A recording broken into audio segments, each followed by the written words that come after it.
Hi friends, welcome back to Viprath story point. ಸ್ನೇಹಿತರೆ, ಎರಡು ಹೃದಯಗಳ ಪ್ರೇಮ ಪಯಣ ಇದೊಂದು ಹೊಸ ಸ್ಟೋರಿಯಾಗಿದ್ದು ನಿಮ್ಗೆ ಇಷ್ಟ ಆಗುತ್ತೆ ಅಂತ ನಾನು ಭಾವಿಸ್ತೀನಿ. ಕತೆಗೆ ಹೋಗೋಣ. ಋತು, ಬೇಗ ಬಾ, ಪ್ರೋಗ್ರಾಮ್ಗೆ ಟೈಮ್ ಆಯಿತು. ಸುಮಿತ್ರಾ ಮುಖ್ಯ ಬಾಗಿಲಿನ ದ್ವಾರದ ಬಳಿ ನಿಂತು ಮಗಳನ್ನು ಕರೆದರು. ಬರ್ತಾ ಇದ್ದೀನಮ್ಮ, ಆದರೆ ನಂಗೆ ಗೆಜ್ಜೆ ಎಲ್ಲೂ ಕಾಣಿಸ್ತಾ ಇಲ್ಲ. ಒಳಗಿನಿಂದಲೇ ಕೂಗಿದಳು ಪುಟ್ಟ ಋತು. ನಾನು ಅದನ್ನು ಅಲ್ಲೇ ಇಟ್ಟಿದ್ದೀನಿ, ಸ್ವಲ್ಪ ಎಚ್ಚರಿಕೆಯಿಂದ ನೋಡು, ಕೂಗಿದರು ಸುಮಿತ್ರಾ. ಅದು ಕಾಣಿಸ್ತಿಲ್ಲ ಅಮ್ಮ. ಅಬ್ಬಾ, ಬರ್ತಾ ಇದೀನಿ ಇರು. ಇಟ್ಟ ಜಾಗದಲ್ಲಿ ನೀನು ಏನನ್ನೂ ಇಡೋದಿಲ್ಲ. ನನಗಂತೂ ನಿನ್ನ ಜೊತೆ ಇದ್ದು ತಲೆ ಕೆಟ್ಟು ಹೋಗಿದೆ. ನಿನ್ನ ಚೇಷ್ಟೆ ದಿನದಿಂದ ದಿನಕ್ಕೆ ಹೆಚ್ಚಾಗ್ತಾ ಇದೆ ಎನ್ನುತ್ತಾ ಒಳಗೆ ಬಂದ ಸುಮಿತ್ರಾ ಮಗಳ ಗೆಜ್ಜೆಯನ್ನು ಹುಡುಕಲು ಮುಂದಾದರು. ಋತು ನಗುತ್ತಾ, ನಾನು ನಿನ್ನ ಹಾಗೆ ಇರೋದಕ್ಕೆ ಕಲಿತಾ ಇದ್ದೀನಿ ಅಮ್ಮ, ನಾನು ನಿನ್ನ ಮಗಳಲ್ವಾ ಎಂದು ಹೇಳಿದಳು. ಇಲ್ಲಿ ಗೆಜ್ಜೆ ಕಾಣಿಸ್ತಿಲ್ಲ ಅಂತ ನನ್ನ ಚಿಂತೆ, ಆದರೆ ಅದ್ರ ಜೊತೆಗೆ ಕರೆಂಟ್ ಬೇರೆ ಇಲ್ಲ. ಲೈಟ್ ಹಾಕೊಂಡು ಹುಡ್ಕೋದು ಬಿಟ್ಟು ನನ್ನನ್ನೇ ಕರಿತೀಯಾ ಎಂದು ಹುಸಿ ಕೋಪ ತೋರಿದ ಸುಮಿತ್ರಾ ತನ್ನ 7 ವರ್ಷದ ಮಗಳ ಹಿಂದೆ ಓಡಿದಳು. ಋತು ತಪ್ಪಿಸಿಕೊಂಡು ಮನೆಯಾದ್ಯಂತ ಓಡಾಡಿದಳು. ಅಡಿಗೆ ಮನೆಯಿಂದ ಗ್ಯಾಸ್ ಸೊರಿಗೆಯ ವಾಸನೆ ಬಂದಾಗ ಸುಮಿತ್ರಾ ಋತುಳನ್ನು ಹೊರಗೆ ಕಳುಹಿಸಿ ಅಡುಗೆ ಮನೆಗೆ ಹೋದರು. ಗ್ಯಾಸ್ ವಾಸನೆ ಈಗಾಗಲೇ ಅಡುಗೆ ಮನೆಯಾದ್ಯಂತ ಬಹಳ ಸಮಯದಿಂದ ಹರಡಿಬಿಟ್ಟಿತ್ತು. ಅನಿರೀಕ್ಷಿತವಾಗಿ ಸುಮಿತ್ರಾ ಹಾಲನ್ನು ಕಾಯಿಸಲು ಮರೆತಿದ್ದಳು. ಅಯ್ಯೋ, ನನ್ನ ನೆನಪಿಗಿಷ್ಟು ಎಂದು ಅಣೆಚಚ್ಚಿಕೊಂಡವರು ಅಡುಗೆ ಮನೆಯೊಳಗೆ ಹೋಗಿ ಲೈಟ್ ಸ್ವಿಚ್ ಆನ್ ಮಾಡಿದರು. ಅಡುಗೆ ಮನೆ ತುಂಬ ಚಿಕ್ಕದಾಗಿತ್ತು. ಇದ್ದಕ್ಕಿದ್ದಂತೆ ಮನೆಯಾದ್ಯಂತ ದೊಡ್ಡ ಬೆಂಕಿ ಹರಡಿ ಸುಮಿತ್ರಾಳನ್ನು ಬಲವಂತವಾಗಿ ಹೊರಗೆ ಎಸೆಯಿತು.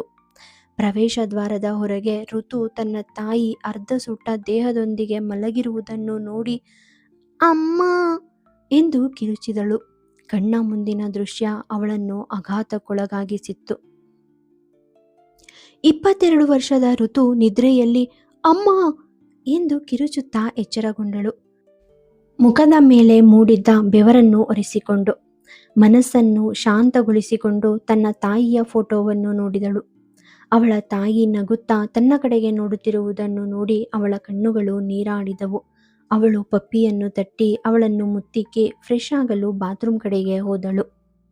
ಋತು, ಲೇಟ್ ಆಗ್ತಾ ಇದೆ ಎಂದು ರೂಮಿನಿಂದ ಕೂಗಿದರು ಸಂತೋಷ್. ಅವಳು ಬೇಗ ಬೇಗ ಟಿಫನ್ ಮಾಡುತ್ತಿದ್ದಳು. ಆದರೆ ಅಲ್ಲಿಗೆ ಬಂದ ಅವಳ ತಂದೆ ಕೈಯಲ್ಲಿ 2 ಬಾರಿ ಗೆಜ್ಜೆಗಳನ್ನು ಹಿಡಿದು ಶಬ್ದ ಮಾಡಿದರು. ಅವಳ ಸಿಗ್ನಲ್ ಅರ್ಥ ಮಾಡಿಕೊಂಡ ಸಂತೋಷ್ ದುಃಖದಿಂದ ಹಿಂತಿರುಗಿ ತಮ್ಮ ರೂಮಿನತ್ತ ಹೋದರು. ಋತುಳ ಕನಸು ಮುಂದುವರಿಯಿತು. ಬೀದಿಯ ಕೊನೆಯಲ್ಲಿ ಆಟೋದಲ್ಲಿ ಕಾಯುತ್ತಿರುವ ಸಂತೋಷ್ ತನ್ನ ಹೆಂಡತಿ ಮತ್ತು ಮಗಳು ಇನ್ನೂ ಹೊರಗೆ ಏಕೆ ಬಂದಿಲ್ಲ ಎಂದು ಆಶ್ಚರ್ಯಪಡುತ್ತಾ ಮನೆಗೆ ಬಂದರು. ಬಾಗಿಲಲ್ಲಿ ನಿರ್ಜೀವವಾಗಿ ಬಿದ್ದಿದ್ದ ಹೆಂಡತಿಯನ್ನು ನೋಡಿ ಅವನು ಆಘಾತಕ್ಕೊಳಗಾಗಿದ್ದನು. ಸುಮ್ಮಿ, ಏನೇ ಆಯಿತು ನಿನಗೆ?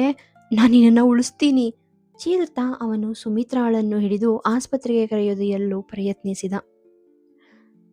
ನಾನಿನ್ನು ಬದುಕೋದಿಲ್ಲ ಅಂತ ನನಗೆ ತಿಳಿದಿದೆ. ನಾನು ಹೋಗೋ ಮೊದಲು ನನ್ನ ಕೊನೆ ಆಸೆನ ನೀನು ಪೂರೈಸ್ತೀಯಾ?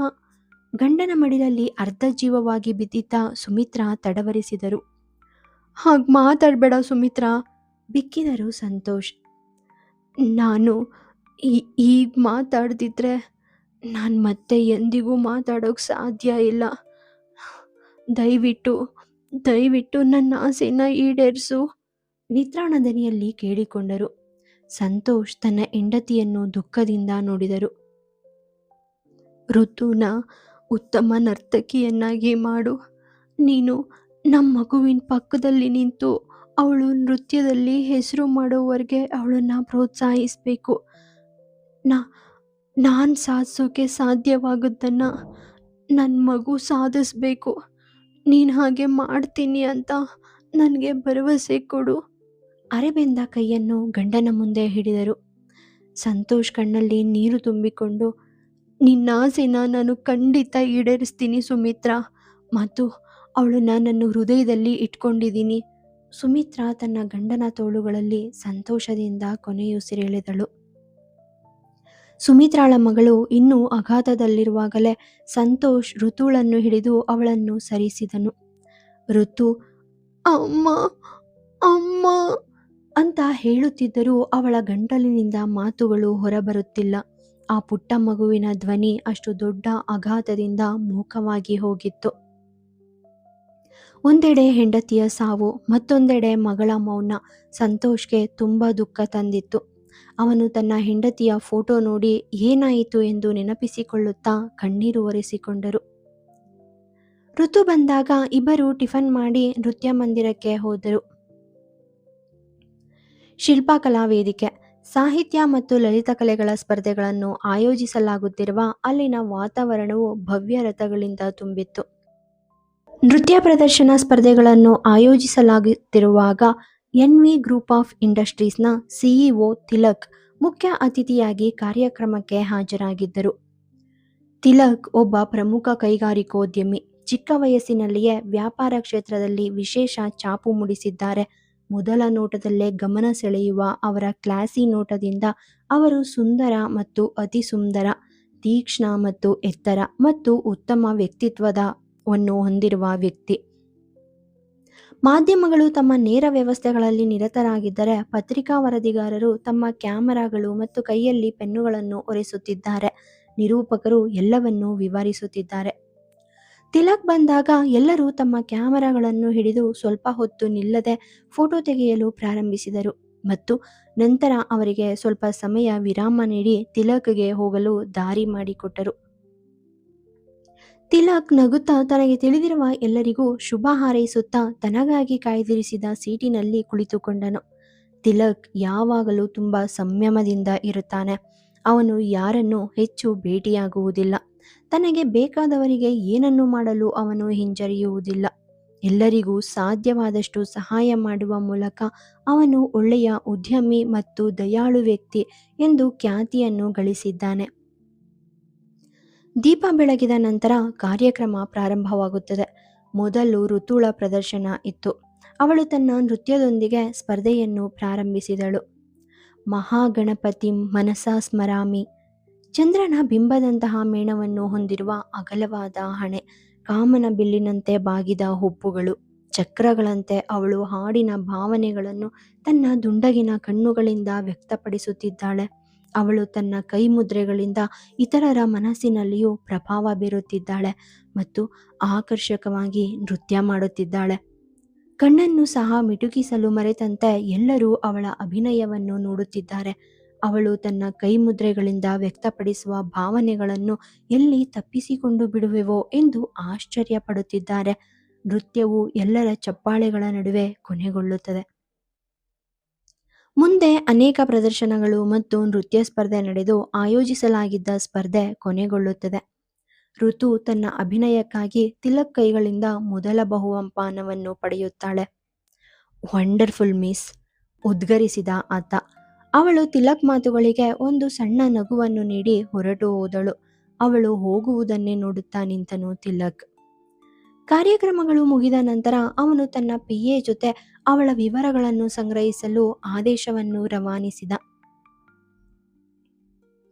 ನಗರದ ಹೊರವಲಯದಲ್ಲಿ ಬೈಕ್ ರೇಸ್ಗಳು ನಡೆಯುತ್ತಿದ್ದವು. ಎಲ್ಲರೂ ಯಾರು ಗೆಲ್ತಾರೆ ಎಂದು ಕಾತರದಿಂದ ಕಾಯ್ತಾ ಇದ್ರು. 6 ಅಡಿ ಎತ್ತರ, ತನ್ನೆತ್ತರಕ್ಕೆ ಹೊಂದುವಂತಹ ತೂಕ, ಹೊರಟು ಮತ್ತು ಗಟ್ಟಿಮುಟ್ಟಾದ ಪುರುಷ ನೋಟ ಹೊಂದಿರುವ ವರುಣ್ ತನ್ನ ತೀಕ್ಷ್ಣವಾದ ಕಣ್ಣುಗಳಿಂದ ಎಲ್ಲರನ್ನೂ ನೋಡುತ್ತಾ ತನ್ನ ಬೈಕಿನ ವೇಗವನ್ನು ಹೆಚ್ಚಿಸಿದ. ಎಲ್ಲರೂ ವಾರುಣ್ ವಾರುಣ್ ಎಂದು ಕೂಗುತ್ತಿದ್ದರು. 2 ಸೆಕೆಂಡ್ಗಳಲ್ಲಿ ಎಲ್ಲರೂ ನಿರೀಕ್ಷಿಸಿದಂತೆ ವರುಣ್ ಆ ರೇಸಲ್ಲಿ ಗೆದ್ದನು. ರೇಸಲ್ಲಿ ಗೆದ್ದ ಸಂತೋಷದಲ್ಲಿ ಅವನು ಬಹುಮಾನದ ಹಣವನ್ನು ಪಡೆದು ಮನೆ ಕಡೆಗೆ ತನ್ನ ಬೈಕ್ ತಿರುಗಿಸಿದ. ವರುಣ್ ನಗರದ ಮಧ್ಯಭಾಗವನ್ನು ಪ್ರವೇಶಿಸಿದಾಗ ಒಂದು ಸಣ್ಣ ಮಗು ಅವನ ಬೈಕ್ಗೆ ಅಡ್ಡ ಬಂತು. ಅವನು ಮಗುವನ್ನು ತಪ್ಪಿಸಲು ಪ್ರಯತ್ನಿಸುತ್ತಾ ಡಿವೈಡರ್ಗೆ ಡಿಕ್ಕಿ ಹೊಡೆದ. ಋತು ಕಾರ್ಯಕ್ರಮವನ್ನು ಮುಗಿಸಿ ಹೊರಬಂದಾಗ ಅವಳಿಂದ ಸ್ವಲ್ಪ ದೂರದಲ್ಲಿ ಜನಸಮೂಹ ಸೇರಿರುವುದನ್ನು ನೋಡಿದಳು. ಏನಾಗಿರಬಹುದು ಎಂದು ಯೋಚಿಸಿ ಅವಳು ಅತ್ತ ನಡೆದಳು.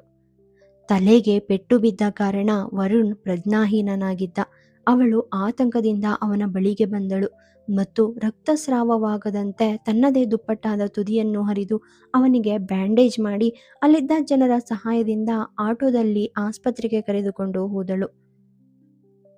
ಅವನು ಯಾರೆಂದು ಅವಳಿಗೆ ತಿಳಿದಿಲ್ಲದಿದ್ದರೂ ಅವಳು ಹೆಂಡತಿಯಾಗಿ ಅಡ್ಮಿಷನ್ ಲೆಟರ್ಗೆ ಸಹಿ ಹಾಕಿ ಅವನನ್ನು ಅಡ್ಮಿಟ್ ಮಾಡಿದಳು. ಆ ಸಮಯದಲ್ಲಿ ಅವಳ ಬಳಿ ಹಣವಿಲ್ಲದ ಕಾರಣ ಅವಳು ತನ್ನ ಬಳೆಗಳನ್ನು ರಿಸೆಪ್ಷನಿಸ್ಟ್ಗೆ ಕೊಟ್ಟು ಹಣ ತಂದು ಕೊಡುತ್ತೇನೆ ಎಂದು ಹೇಳಿ ಸಮಯ ಸಿಕ್ಕಾಗ ಹೊರಟು ಹೋದಳು. ಹೋಗುವಾಗ ವರುಣ್ ಕೊನೆಯದಾಗಿ ಡಯಲ್ ಮಾಡಿದ ನಂಬರ್ಗೆ ಮೆಸೇಜ್ ಕಳುಹಿಸಿ ಅದನ್ನು ಅದೇ ರಿಸೆಪ್ಷನಿಸ್ಟ್ ಕೈಗೆ ಕೊಟ್ಟು ಹೊರಟು ಹೋದಳು. NV group of industries. Rajendra Varma ತನ್ನ ಕ್ಯಾಬಿನ್ನಲ್ಲಿ ತುಂಬ ಗಂಭೀರವಾಗಿ ಕುಳಿತಿದ್ದರು. ಅವನು ಸತ್ತಿದಾನೋ ಇಲ್ವೋ ಗಡುಸಾಗಿ ಕೇಳಿದರು. ಆಸ್ಪತ್ರೆಯಲ್ಲಿ ಅವನ ಜೊತೆ ಯಾರೋ ಸೇರ್ಕೊಂಡ್ರು ಸರ್, ಆಂಟೋನಿ ಭಯದಿಂದ ಹೇಳಿದ. ಈ ರಾಜೇಂದ್ರ ವರ್ಮನ್ ಮುಂದೆ ಹಾಗೆ ಹೇಳೋಕೆ ನಾಚಿಕೆ ಆಗಲ್ವಾ?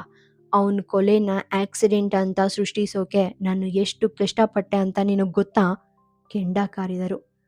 ಕೊನೆ ಕ್ಷಣದಲ್ಲಿ ಇಡೀ ಪ್ಲಾನ್ ಉಲ್ಟಾ ಆಯಿತು ಸರ್. ಆಂಟೋನಿ ಮತ್ತೆ ಅದೇ ಭಯದಲ್ಲಿ ಹೇಳಿದ.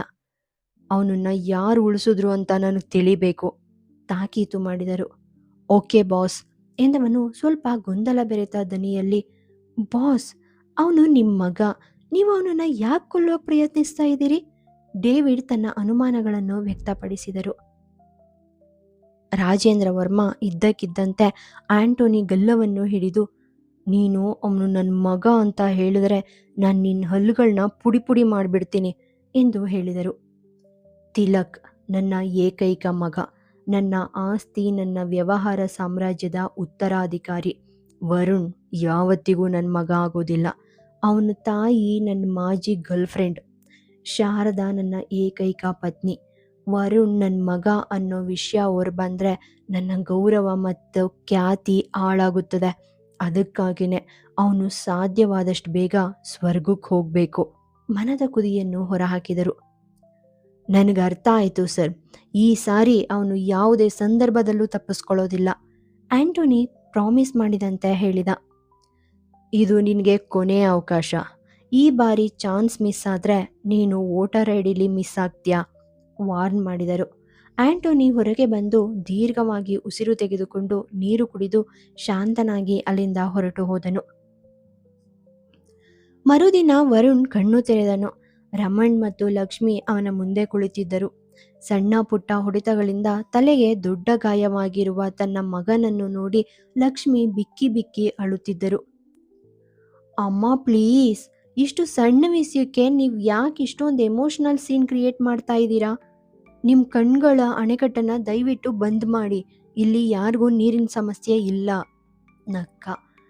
ನನ್ನ ಸಂಕಟ ನಿನಗೆ ಅರ್ಥ ಆಗಲ್ಲ ಕಣೋ, ಇದು ಸಣ್ಣ ವಿಷಯನಾ? ನಿನ್ನನ್ನು ಒಂದ್ಸರಿ ನೀನೇ ನೋಡ್ಕೋ. ಬಾಯಿಗೆ ಸೆರಗಡ್ಡ ಹಿಡಿದರು. ನಿಮ್ಮಮ್ಮ ರಾತ್ರಿಯಿಂದ ಒಂದು ತೊಟ್ಟು ನೀರು ಸಹ ಮುಟ್ಟಿಲ್ಲ ಕಣೋ. ರಮಣ್ ಮಗನನ್ನು ಗದರಿಕೊಂಡರು. ಅವಳು ನನಗಿಂತ ಹೆಚ್ಚು ಹಸ್ಕೊಂಡಿದ್ದಾಳಾ? ಹಾಗಿದ್ರೆ ನೀವು ಈಗ ಹಾಲು ತರಬಹುದಾ? ತಂದೆಯತ್ತ ನೋಡಿ ಕೇಳಿದ.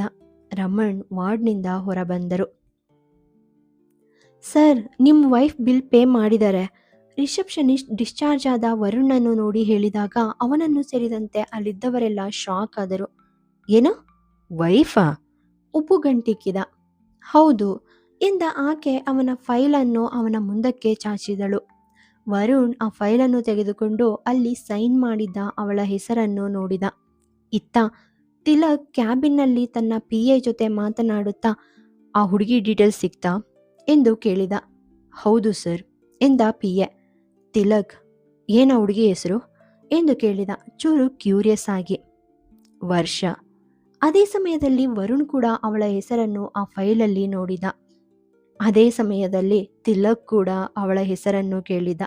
ಆ ಹೆಸರನ್ನು ಕೇಳಿದ ನಂತರ ಆ ಇಬ್ಬರ ತುಟಿಗಳು ಸುಂದರವಾಗಿ ಅರಳಿದವು. ರಾಜೇಂದ್ರ ವರ್ಮನಿಂದಾಗಿ ತಿಲಕ್ ಮತ್ತು ವರುಣ್ ಜೀವನ ಹೇಗೆ ತಿರುಗುತ್ತೆ ಅಂತ ನೋಡೋಣ.